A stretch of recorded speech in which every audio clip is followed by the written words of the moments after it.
quem perdeu o emprego durante a pandemia, é o momento de respirar fundo e de ir em busca de uma recolocação no mercado. E na hora de enfrentar os processos seletivos, seja no comércio ou na indústria, o candidato precisa se preparar principalmente nas atitudes. A gente vai entender melhor isso com o Pedro Melo, que está com um especialista em carreira.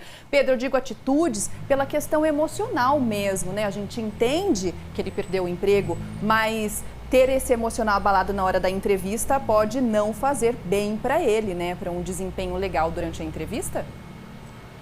Pois é, Agda, muito boa tarde para você, boa tarde a todos. Pode ser um baque, a gente fica pensando em milhões de coisas que podem ser negativas, né? E da dificuldade que a gente vai ter pela frente, mas trabalhar isso, pode ser que você até encontre uma habilidade para se recolocar em outras áreas que são até importantes para você, né? Vamos conversar com o Lincoln, já está aqui com a gente. Ô Lincoln, pessoa que perdeu o emprego, como é que trabalha essa negatividade, esse emocional que fica abalado assim que é feito, né, uma demissão? Pedro, uma ótima tarde para você, para quem nos assiste em casa. Esse, sem sombra de dúvidas, tem sido um período de muitas descobertas de sentimentos. O momento de pandemia fez com que a gente tivesse que ressignificar uma série de emoções no gerenciamento da nossa carreira, mas sobretudo do nosso comportamento humano. Então, um ponto importante agora que a gente precisa entender nesse processo de negatividade é entender que outras pessoas também passam pela mesma situação, ou seja, eu não estou sendo unicamente, exclusivamente afetado só por isso, há uma grande quantidade de pessoas que vivem esse sentimento e tentar, na medida do possível, todos os dias, pouco a pouco, ir resgatando aquele sentimento, aquela sensação positiva antes desse momento de pandemia. Um sentimento positivo que atrai, né? Isso vale também para quem está empregado e quer uma recolocação, por exemplo, está infeliz naquela área, né? Perfeitamente, para todos os tipos de profissionais, tanto para aqueles que estão empregados, como para aqueles que estão buscando uma recolocação.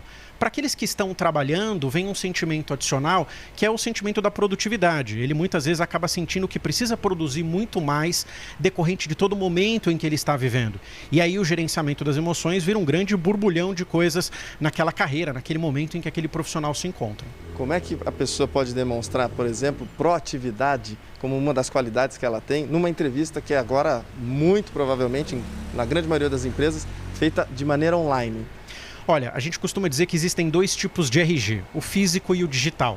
E muitas das entrevistas de emprego atualmente têm sido feitas por meio de plataformas que permitem com que o selecionador, o recrutador e o candidato conversem à distância. Então, desde o momento em que eu me conecto, a forma como eu me posiciono, o sorriso, o olhar na câmera durante o período em que você está conversando com aquele selecionador, isso tudo mostra pequenos indícios de comprometimento com aquela vaga ou com aquela oportunidade que surge a partir daquele momento. E para quem está trabalhando, a gente fazendo sempre esse paralelo, né? Para quem está trabalhando, como é que mostra que é proativo, sendo que agora ele não está mais ali, né, na frente do chefe, não está no ambiente de trabalho físico? Antigamente eu tinha um gestor ali, o chefe que passava próximo da minha mesa ou próximo da minha unidade de trabalho para saber se eu estava produzindo ou não. O que a gente indica é que sempre, pelo menos a cada final de semana ou a cada 15 dias, eu consiga mostrar, isso pode ser feito por meio de um relatório bem simples, tudo que foi produzido ao longo daquela semana ou ao longo daquela quinzena, por meio de tópicos, para que o meu gestor e para que a área possa entender o quanto a minha produtividade tem trabalhado nesse momento de distanciamento social e de home office.